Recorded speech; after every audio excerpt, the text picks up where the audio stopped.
Rod Brind'Amour, the head coach of your Carolina Hurricanes, is joining us now on the Adam Gold Show. All right, I want to start real quick with the end of the game on Sunday night. I was screaming, I kid you not, I was screaming in the press box, why is Sebastian Aho still on the ice? 90 seconds into overtime. So were you also screaming that?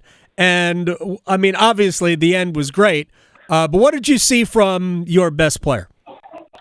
Well, he had a great game, and especially remember he was going against Crosby all night, so tough matchup, and thought he really rose to the occasion and really got the better of him. So that was huge, obviously, for that game, and that moment there. I wasn't too concerned. It was, he didn't start the overtime, but he got out there 10 seconds into it, and he was about to come off. He was heading that way, and he saw an opportunity, and that's what the good players do. So he pounced on it, and that was all she wrote. Yeah, it was a great finish, too, because that was not an easy took a lot of hand-eye coordination, and he also beat Crosby to the net there, right. So he had some burst after being on the ice for 80 seconds. What is the impact of 13-3 in the face-off circle? Wow, that's the game right there. That's puck possession. That's starting your shift with the puck. I mean, just think of it if it was the other way. Now you're, chasing Crosby around for all those shifts. So that's the importance of faceoffs. People don't understand it that much. I mean, it's just, it might not show up like, it doesn't turn into a goal, but all of a sudden you look back, it's very rarely does a guy dominate the faceoff circle and not have a good game just because, the puck's on your tape or your team's tape. And that's what you want to start your shift with. Yeah, he's been very good lately in the faceoff circle. If I'm not mistaken, he might even lead your team right now. Either he or Jack Drury. A few games ago, Aho was talking about. Maybe it's longer than a few games ago. He was talking about chemistry. It looks like he's got that with Seth. Well, they've kind of always had it. They haven't played maybe a ton together. Kind of used Jarvie in different areas, but it's pretty clear that those guys seem to be they're just good hockey players. You should be able to put good hockey players together and figure it out. And those two are obviously that. All right, let me ask you about Seth because I saw his reaction to the first goal that he scored, and that was an unbelievable period where he was like, finally, because he knew that the Minnesota game could have gone completely differently had he buried one of those two chances late in the first period. How big of a goal, this is a stupid question, but how big of a goal was that for Seth? It's probably, you're right. I mean, goal scorers or guys that expected to score on our team, they know it, right? Especially when you had some opportunities, and he's had, quite a few this year where you're like, man, that's got to get in there. And but that's also a good sign, right, when you're getting the opportunities. So obviously he buried that. I think that certainly made him have good vibes going for the rest of the game, and like you said, he was very impactful. Oh man, to me, your two best players were 20 and 24 for the game. Andrei Svechnikov played with Staal and Martinook, and I'll ask you about combination in a second. Did you see like some breakthrough moments from Andrei?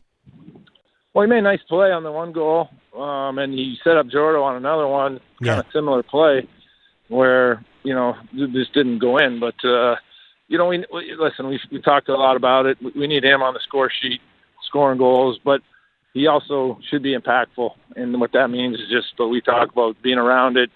So we go through a game, maybe he doesn't score, but where you say he was a good player for us.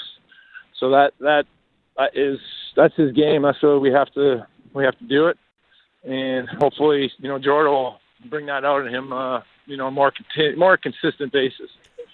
The last road game you played in Florida, which was a great performance as a team, you had Staal in between Necas and Svechnikov, probably more for defensive purposes than anything else. Will you go that way again and have Kokoniemi between Martinook and it's not going to be Carrier is my guess. No, we'll probably keep it just the way we did it the other night. We moved Robbie up. That line was good early in the year. Robbie kind of, I think helps those guys out. And if we can get, and then that KK, if we can get him playing a little more straight line, I think that'll help Netzi out too. And hopefully get those guys going. Because that line's, generally, we always talk about it, but kind of the key. We need some production there, and, we'll see. But obviously, I think Will's going to be out again here for a little while, so I think we'll probably ride this out for as long as he's out of the lineup. All right, so you lead me to injuries. You say Will's going to be out for a little while. Can you define a little while? Well, it's not really, because it's kind of, we're hoping that it's not too bad. Kind of have to see how he responds over the next couple of days, but that's a blow because he was playing really well for us. He's a dynamite player. Let me ask you about the other injury. I know Shane Gostisbehere is on IR now. Do you feel like that is, like, when I say long term, is it a month? What can you tell us about Gostisbehere's situation? Yeah, he's been out for a little while now, and I think he did skate yesterday, which is nice, but I think he'll be out. It is definitely now. We're probably at a week-to-week kind of situation, so it's definitely not around the corner, but moving in the right direction. All right, that is obviously good. Do you think there's anything to Pyotr Kochetkov going up against an elite Russian goaltender that brings out good performances? Because I think his two best performances in the last 2 months have come against Igor Shesterkin and Sergei Bobrovsky, and he's got Vasilevsky tonight. Yeah. Well, I hope so. Could also be that there's just a lot of Russian goalies around, so you're bound to, when you have a good game, you're playing against a Russian goalie. There seems to be a lot of those nowadays. But maybe he, I don't know, has a little more fire in the belly, which is hard to believe because he's a pretty competitive guy all the time.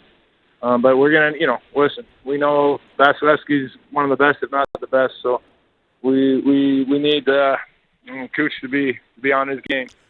Yeah, and you're going up against a team that leads the NHL in goals per game, and they're one of the top power play units. This is a broken record about the Tampa Bay Lightning.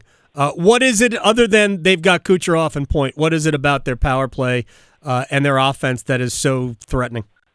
Yeah, well, you kind of just said it. I mean, that Kucherov he's elite as they come, and the stuff that he can do with the puck and where he puts it for his teammates it's another level, right? And then you got Point, who's right up there too. Put those two together, dynamic as heck. So we know that we've played these guys enough over the years.